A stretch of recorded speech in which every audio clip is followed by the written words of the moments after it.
Good evening. This is Bill Wood with Disciplined Trading Decisions, taking a look at the S&P 500. But first, trading futures, options on futures, and retail off-exchange foreign currency transactions involves substantial risk of loss and is not suitable for all investors. You should carefully consider whether trading is suitable for you in light of your circumstances, knowledge, and financial resources. You may lose all or more of your initial investment. Opinions, market data, and recommendations are subject to change at any time. Past performance is not indicative of future results. Okay, what I have here is a monthly chart of the S&P 500. I have the SPY up here. For some reason, my futures chart doesn't go back this far. But you can see that we've been in an up channel for quite a long time. If you did an Andrews Pitchfork, you can see what this looks like. Now, oftentimes, if the pitchfork is too high or if it is broken out, you can, on the TOS platform and many others, you can change it from a standard pitchfork to a shift or a modified shift. So look what happens with shift. It moves this base point to the midway in between these two. And you can see that it's been following this channel up quite nicely. So this is the monthly chart. On the SPX, you can see that I believe that this trend line was just from these 2 months, and that it got some resistance there, and we're just about ready to touch it again. And that would be up here around 2200. Let's see, this is some kind of fib I had here, and you can see that it stopped there, and then my couple of different fibs. From this swing here, this would be 100% extension, and this, I'm not sure what this fib is actually. Or so let's just go on to the weekly. But you can see this trend line, we'll be hitting that very soon. As far as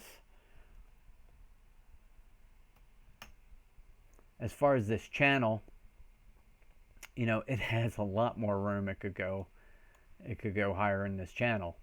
Now, it never actually reached the middle of this channel yet. On the monthly, we are one time framing higher.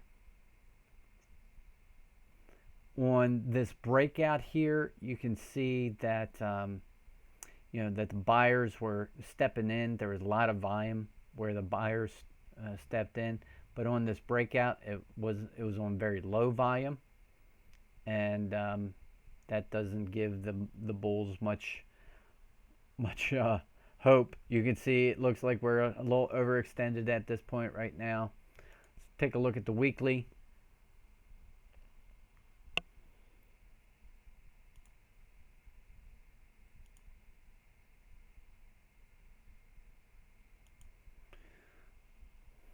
So the weekly has, as you can see, it's been going up this channel here, and that would have quite a ways away to get to this median line here.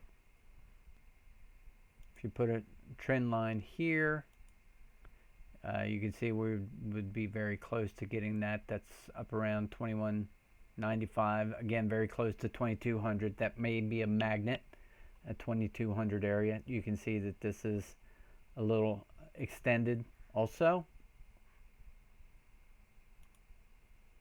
On the daily, it already hit one of my targets. I have a target here, I think it was around 2178, and another target around 2200. That was from a long time ago. I don't even know what the reference was from, but you can see that on the daily, it doesn't look quite as extended, right? Looks like it's ready for another maybe last shot up.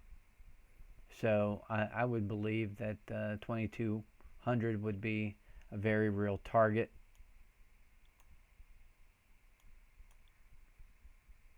But again, this breakout has been on very low volume.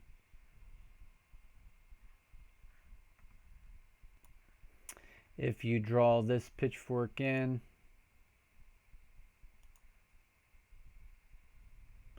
you can see that that it hesitated around the top part of this pitchfork, and we are reaching up there again. And depending on how long it takes, it could shoot up here in one day to 2189, or it could take several days, and be way over here, 2218. This is a 4-hour chart. This trend line, if it was to shoot up there now, would again be up around 2182, 2183.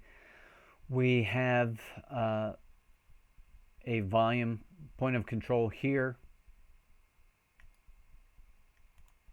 This may act as a magnet if once we do get extended up here and ready for a pullback. So it would be very reasonable to pull back to 2161. Okay, this 30-minute chart. If I put the pitchfork here, you notice how it doesn't seem to apply. But if you change it to a shift, you see that it applies actually pretty well. Stayed in here, broke out strong. Now it's has some resistance up here around the 150 percentile level. So this week I'm looking for, I would love for it to break out and really extend itself. And if it pulls back now, it could come down to here, 2161, 2159, 2167. 2167 wouldn't be that far, and it would kind of be right around this breakout area. It could very well revisit this breakout area, which is around 2165. So I'm looking for signs that it's getting tired up here and will be ready to turn around. Something interesting here on on the market profile, you see that we had balance in here, back and forth, back and forth. The market may have gotten a little long in this area. Either way, once it broke down from here, the longs had to liquidate. So this often will end up in this B pattern, where the longs liquidate, get out of their positions, and then it consolidates down here. So what happens when you take the longs out of the market? The market actually becomes stronger because now they can buy. When they're long, that's all you can do is sell. So it started retracing up here. Now it broke above here, and now the shorts had to liquidate, and that would give you the P formation. So I think we may have missed my target by like a tick or so, but this was a longer term target from years ago actually. So I don't know if a tick really matters. We'll see where the market opens Sunday evening, and one of the things that we'll want to see is if the market can stay above these single prints. The bulls want to keep it above these single prints. The bears want to fill this in. So what we were talking about before, some of the targets, 59, 67, in the scope of things, that's really not that far. So again, I would love for the market to shoot up maybe even gap up and then turn around. But um, I would prefer that the high happened during the regular trading hours. If it happens overnight, it's much more likely to be revisited. I don't think that this is the top by no means. If I was a betting man, I would think that it would reach the 2200. I think that's a psychological level. I mean, how can you get up to 2080, 2078 and not be gunning for that 2200? So that's my take on the market. This is Bill Wood. And if you're watching this anywhere other than my blog at Discipline Trading Decisions, please go there now and check out some of our other resources. So stay motivated, stay focused, and stay disciplined, my friend.